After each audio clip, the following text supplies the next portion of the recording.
Welcome back, everybody, to Rams Up, your favorite LA Rams podcast. You can also follow us on YouTube. Got some great video content. Our YouTube handle is at LA Rams Up. You can follow us on Instagram as well.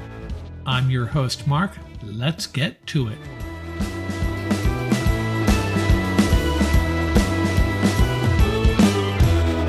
Welcome back, everybody. Mark from Rams Up here, episode 160. And the focus of this episode is our Super Bowl preview, the Chiefs and the Eagles, Super Bowl 57. Who do you got? Who do I got? Well, you know by now who I got. We're going to get into that pretty deeply here. And we're also going to share someone else's mock draft with you. The purpose of this mock draft is to do a sanity check on the mock drafts I've been doing, kind of see if the guys that I'm selecting that are falling to me in these mock drafts are realistic picks in my mock draft. So we'll get into that. Got some news here to get through. The 49ers hire Steve Wilks as their new DC. The Rams defensive coordinator, that's kind of on hold until we find out what happens with Raheem Morris. He's still waiting to hear from the Colts, apparently. The concern here is, of course, some of the defensive coordinators that were on the Rams' wish list are no longer available by the time the Colts finally make a decision. We'll see, but I have a feeling Morris is coming back, but we won't know until the Colts figure out what the heck they're doing. The Rams did make a couple of hires. I may have already reported this, but the Rams hired Nick Caley as their new tight end coach. That's a lateral move. He comes over from the Patriots. He's been with the Patriots in some capacity for the past 8 years.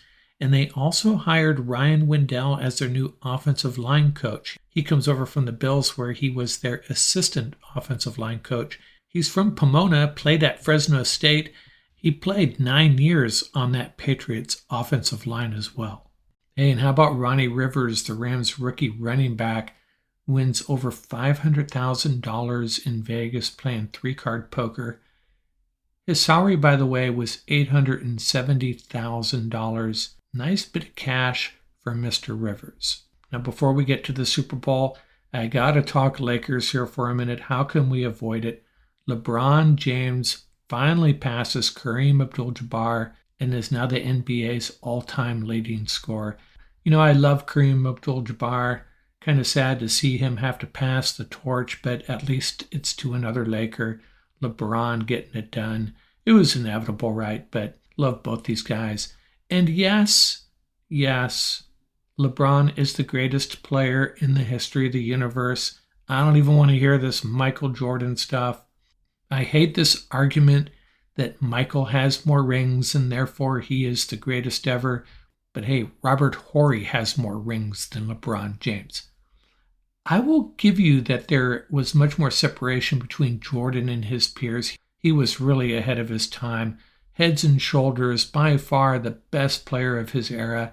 But that's just it. I've seen the film of Michael Jordan dunking on guys that look like my dad's plumber. Okay, we've all seen it. Nowhere near what LeBron has to deal with every single night in the modern NBA. There are so many great players in the NBA. Every team's got 2, sometimes 3 incredible players. Michael Jordan rarely had to deal with that. Certainly not every night, every time he stepped on the court like LeBron does. So LeBron is first in points scored, will probably finish second in assists all time, and he has a shot at 40,000 points, 10,000 assists, and 10,000 rebounds.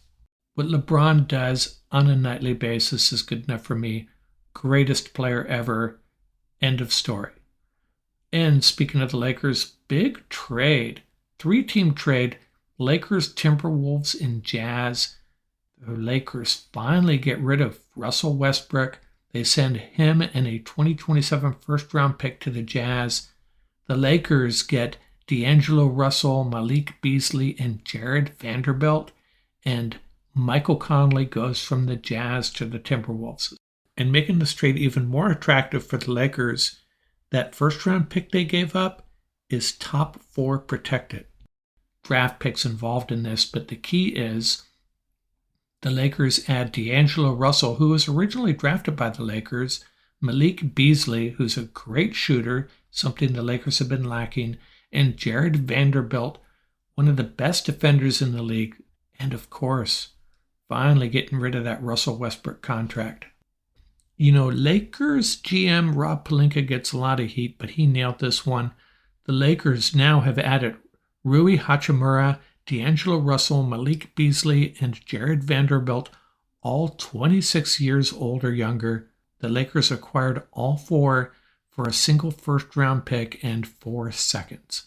This is a trade that is going to catapult the Lakers into the playoffs this year, and they will be a dangerous team, especially if Anthony Davis plays down the stretch like he did back in December. This will be a really scary team. And some of these teams ahead of the Lakers are due for a downfall, I think.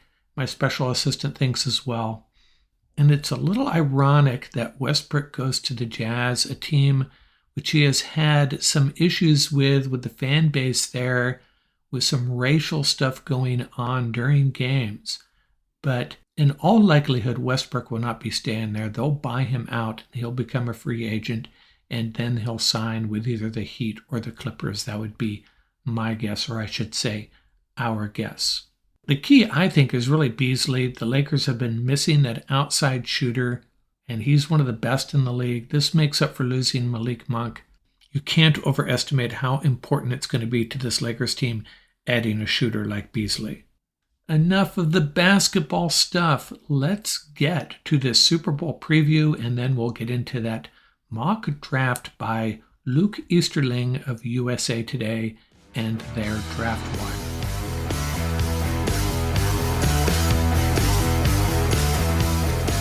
Well, Super Bowl 57 is almost upon us, and we have what looks like a really good matchup. The 16-3 Philadelphia Eagles versus the 16-3 Kansas City Chiefs in Arizona.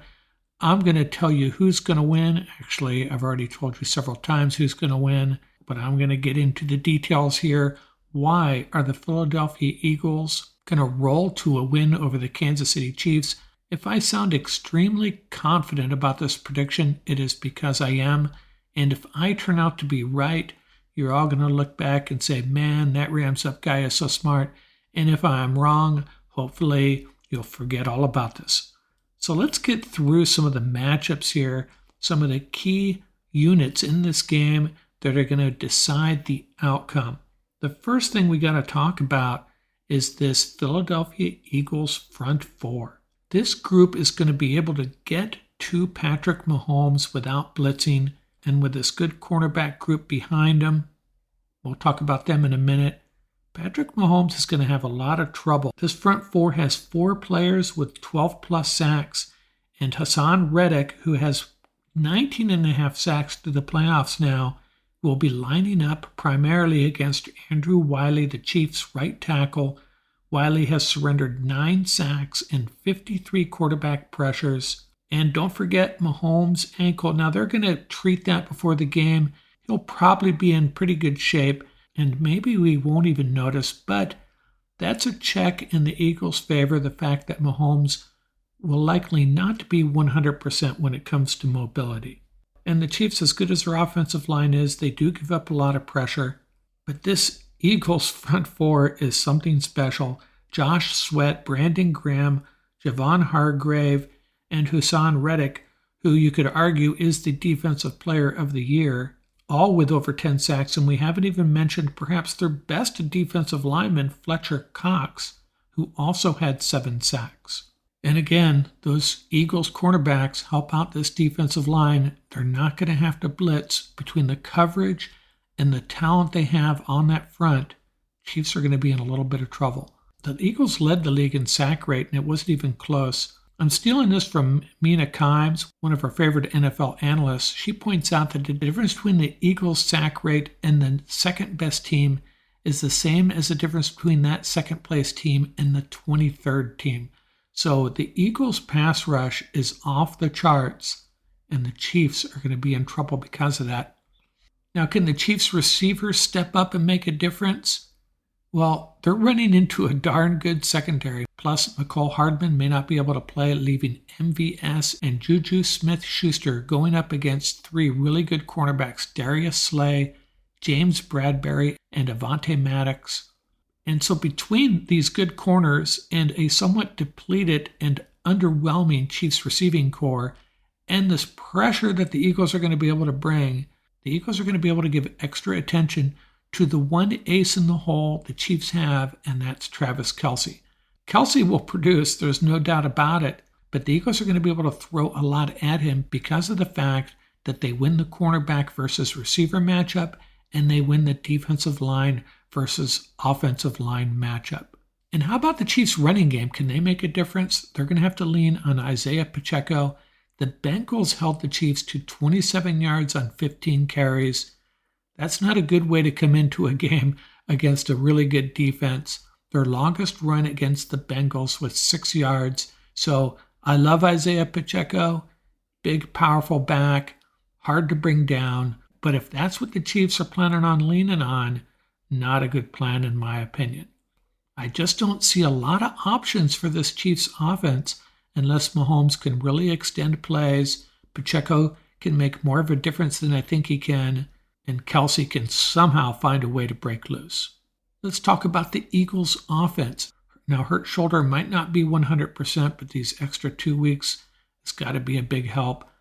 I think Devonta Smith and A.J. Brown, combined with Hurts' mobility, is going to be a big problem for the Chiefs' secondary. And defensively, what is the Chiefs' biggest strength? It's their defensive line, with Carlos Dunlap and Chris Jones being able to get to the quarterback. But what is the Eagles' biggest strength? Their offensive line, best in the league. Every one of these guys is above average. This offensive line is lights out protecting the quarterback and in the run game. So that's a bad matchup for the Chiefs too. You go down the line and everything seems to line up with an Eagles win here. The one thing the Chiefs might be able to do is slow down the Eagles' running game. If they can contain Hurts, a disciplined pass rush, and keep those three running backs sewed up a little bit, Chiefs might have a chance. Gainwell, Sanders, and Scott are all capable running backs, none of them household names, but combined with Hurts, this is one of the best rushing attacks in the league. So the Chiefs have to figure out a way of containing that running game, containing Hurts when they do get some pressure, and they might have a chance of keeping this score down. But I'm just not feeling it for the Kansas City Chiefs. I think Kansas City has enough star power to make a couple of plays to keep this close, but Eagles are going to wear them down, barring any crazy plays and a bunch of turnovers. Eagles win this game going away by at least 10. That's my prediction. Every matchup I go through here, position group by position group, whether it's a strength versus a weakness or two good units going up against each other, virtually every one of them favors the Eagles. I think the Chiefs have the better quarterback.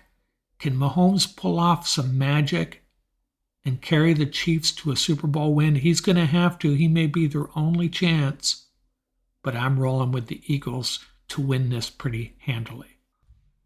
Are you ready for the biggest Sunday in sports? DraftKings Sportsbook, an official sports betting partner of Super Bowl 57, has all the Super Bowl action you need. New customers can bet just $5 and get $200 in bonus bets instantly. Plus, all customers can get in on the Super Bowl 57 excitement with DraftKings Happy Hour Super Boosts. Check the DraftKings Sportsbook app every day between 3 and 6 p.m. Pacific Standard Time to see what prop bet will be boosted. I don't know about you guys, but I'm rolling with the Eagles, and it's not going to be close. Download the DraftKings Sportsbook app and use code TPPN. New customers can bet $5 on Super Bowl 57 and get $200 in bonus bets instantly. Only at DraftKings Sportsbook with code TPPN. Minimum age and eligibility restrictions apply. See show notes for details.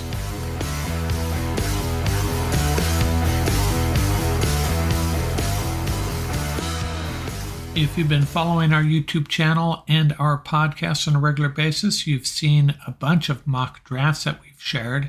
I am not going to share one today, at least I'm not going to share one of my own. I'm going to do things a little bit differently.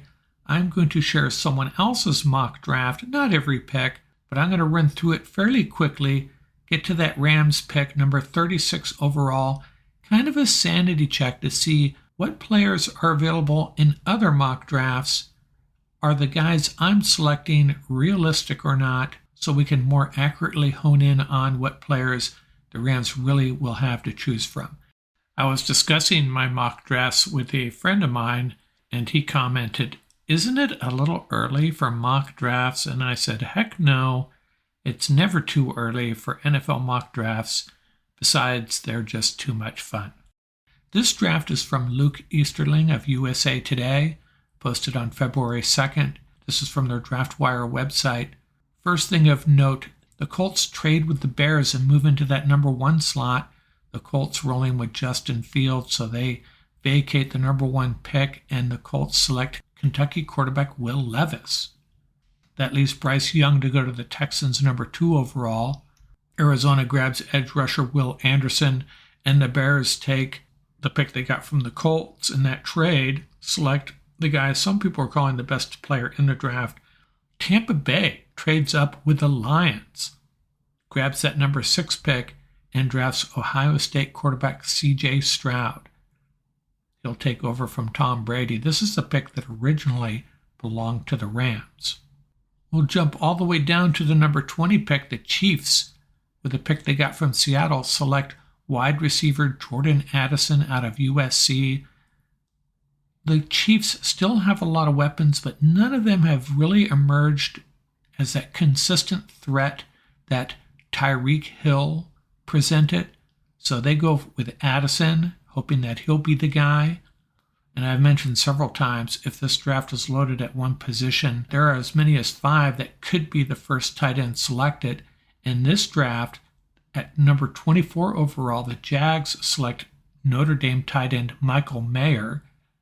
That's a guy I've seen slip to the 2nd round. Probably not going to happen unless a few of these teams like other tight ends more than Mayer, and there are some good ones.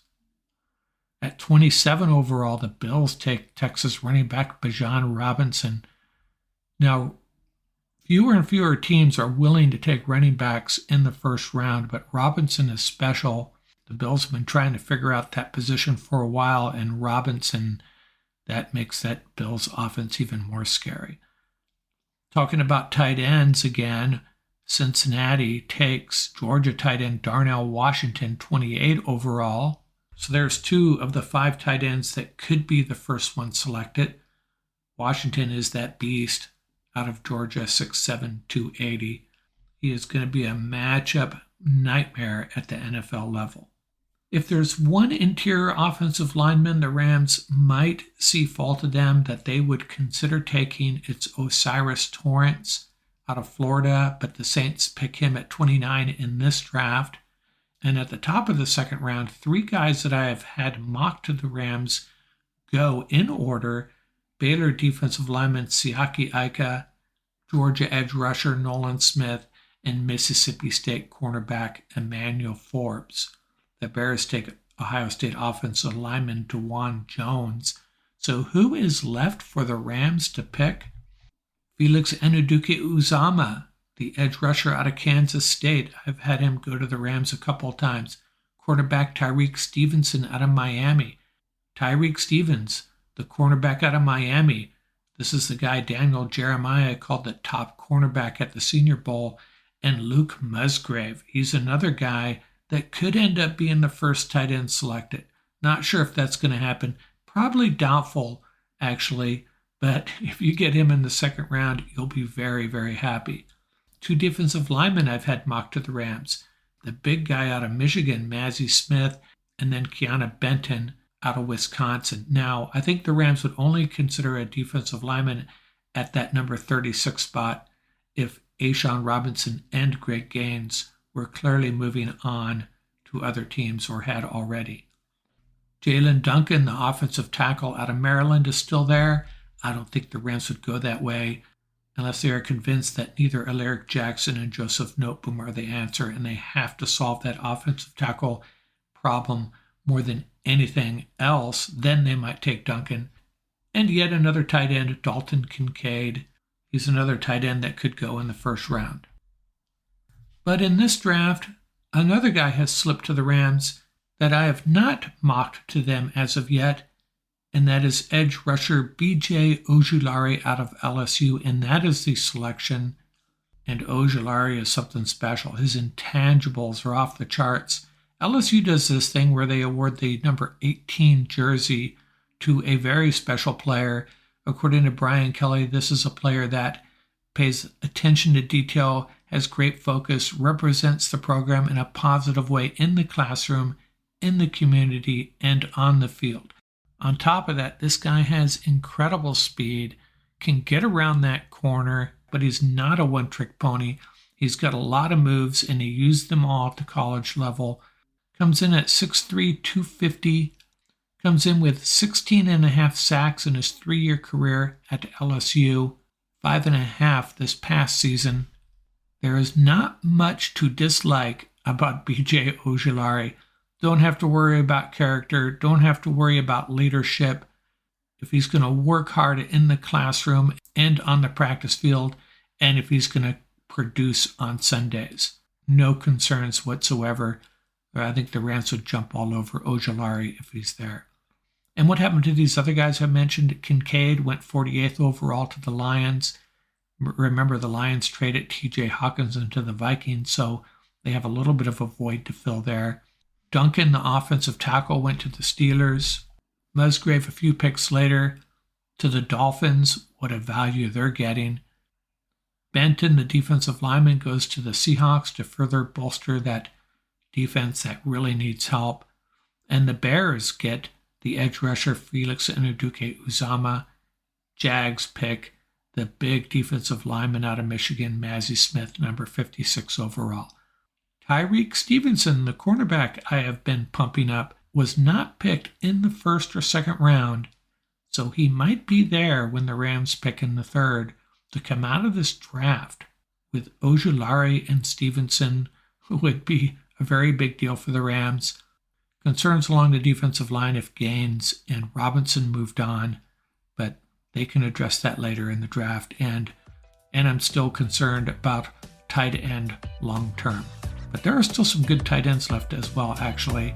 If the Rams can move up into the fourth round somehow, they can find a defensive lineman or a tight end that can help them out immediately.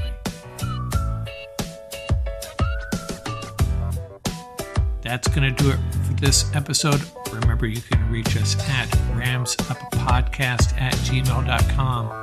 Visit our website at ramsup.com. And don't forget about our YouTube channel. Our handle is at laramsup.com. Till next time, keep the horns up, stay safe, and have fun out there. Music courtesy of the YouTube audio library. Tracks featuring Bar Crawl by Track Tribe. Buckeye Bonzai by Vans in Japan, and Crimson Fly by Huma.